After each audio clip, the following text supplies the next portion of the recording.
నాకైతే ఈ process easy అనిపించింది. మీకు ఎలా అనిపించిందో మీరే చెప్పండి. నాది 1 మంత్ ఇది మిగడ మొత్తం. దీన్ని ఒక మందంగా ఉన్న గిన్నెలో ట్రాన్స్ఫర్ చేసుకుంటా.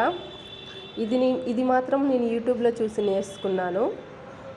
నాకెవ్వరు ఏం చెప్పలేదు ఇలా చేయి అలా చేయని. యూట్యూబ్లో చూసే నేర్చుకున్నాను. ఈజీగా అనిపించింది.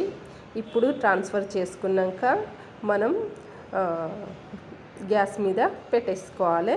చిన్నగా మంట పెట్టి, ఎందుకంటే మాడిపోతుంది కింద, కాబట్టి కొంచెం సిమ్లో పెట్టుకొని కరిగించుకోవాలి మీగడని మొత్తం. ఎప్పటిదాకా కరిగించుకోవాలంటే కొంచెం నెయ్యి పైకి ఇలా కొంచెం తేలేదాకా మనం మరిగించుకోవడం అంటే కరగాలి అన్నట్టు, మీగడ మొత్తం కరగాలి.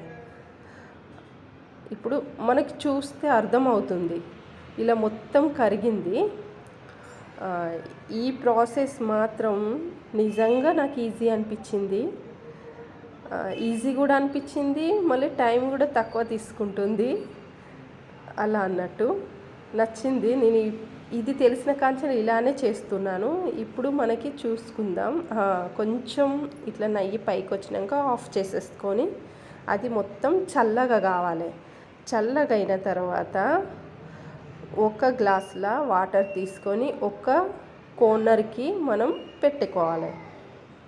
ఇలా పెట్టుకున్నాక చిన్నగా ఫ్రిడ్జ్లో పెట్టుకోండి. మళ్ళీ ఫ్రిడ్జ్ మీరు తీస్తా అంటే పెడతా అంటే ఆ నీళ్ళు అందులో పడతాయి. జాగ్రత్తగా తీయండి. ఒక 1 అవర్ తర్వాత ఉండనిచ్చిన తర్వాత తీసినాక ఇలా అవుతుంది మొత్తం. ఇలా అయినాక పైన మొత్తం ఇలా పేరుకుంటుంది అన్నట్టు నెయ్యి. ఆ నెయ్యిని నేను మంచిగా షార్ప్గా ఉన్న గంటతోటి మొత్తం ఇలా ట్రాన్స్ఫర్ చేసుకున్నా. ఇప్పుడు అందులోని నేను చల్లటి వాటర్ పోసుకొని ఇలా చేయితోటి కొంచెం మిక్స్ చేసి ఇలా ముద్దలాగా తీసుకున్నా. చూడండి అలా ముద్ద వచ్చేస్తుంది. అది అసలు వాటర్ పోయంగానే పైకి మొత్తం తేలుతుంది. ఇలా మొత్తం కొంచెం కూడా నాకు అసలు శ్రమ అనిపించదు. ఇలా చేయడం నాకు ఈజీ అనిపిస్తుంది. మొత్తం ఇలా తీసుకున్న తర్వాత లాస్ట్కు మిగిలింది మాత్రం పిప్పే ఉంటుంది, అది నేను పారేస్తా. ఇప్పుడు ఈ కడాయిని తీసుకొని గ్యాస్ మీద పెట్టేసుకొని చూడండి మొత్తం నెయ్యి కొంచెం కూడా వేస్ట్ కాకుండా ఇలా వస్తుంది. నచ్చితే నిజంగా లైక్ చేయండి.